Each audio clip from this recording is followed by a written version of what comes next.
being around other people who stutter? It helped me out to try to fathom what had helped somebody around me, perhaps. I think we can all learn from each other.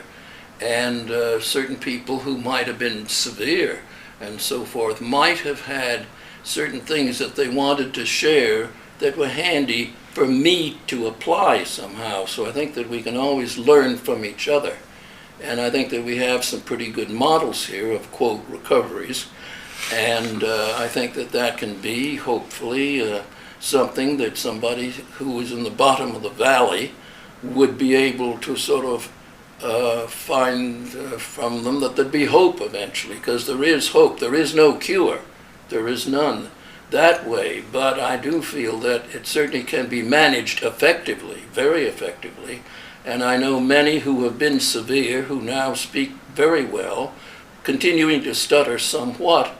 But then I'm interested also that everybody, I think, stutters at times on certain words. Everyone will. If you get excited or you are under the gun or you've been sick or you're tired out, you can hear it even on the news that somebody might have an off night, the man who works for CBS or NBC, and you hear certain things, they'll go, but they can move right forward, where we would have a shattering that would sort of unearth like a landslide. And I think what has to be done here is that when you feel this happening, you have to have some alternatives to be able to at least continue on, even though you may have a block or something. I don't see anything wrong with that.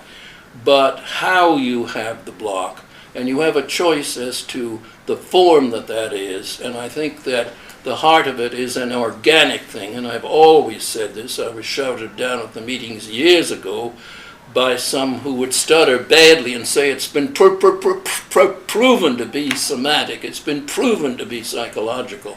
And I would defend the old one from 1931, the old organic theory, which is back in vogue happily again, because we have instruments now that begin to show up the things that have been here, I think. So I'm very much of that mind, and I do believe that it is certainly modifiable and it can be managed effectively.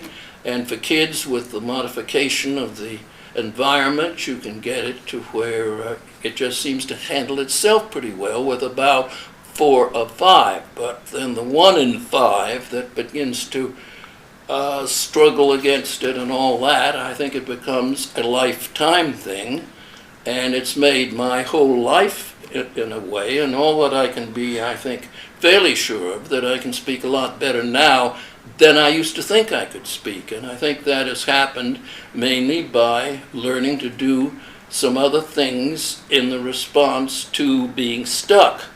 And right now, somebody hearing this, I assume they can be saying with the butterfly net, oh, I think I caught your stuttering a minute ago, you stuttered then or not. That isn't the important thing.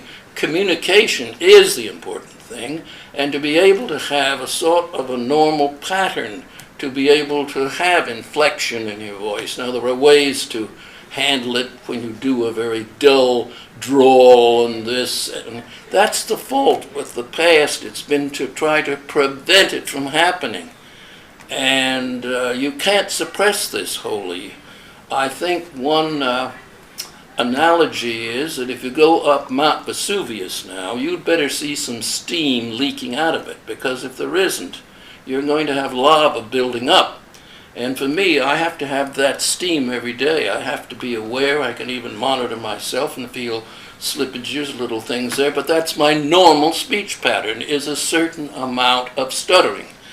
And so I think that the byproduct has been that I have got pretty fluent, but that isn't the important thing. The fluency is not by itself. It's a way of being able to feel that you can float with an old cork life preserver much more than if you have fancy water wings that can hold you up and can say, look at the fluency I've got. You better have something that is not too dramatic looking, but that will hold you up when things are rough. And I think that's very important. Yeah. Suzanne takes you down to her place near the river. You can hear the boats go by.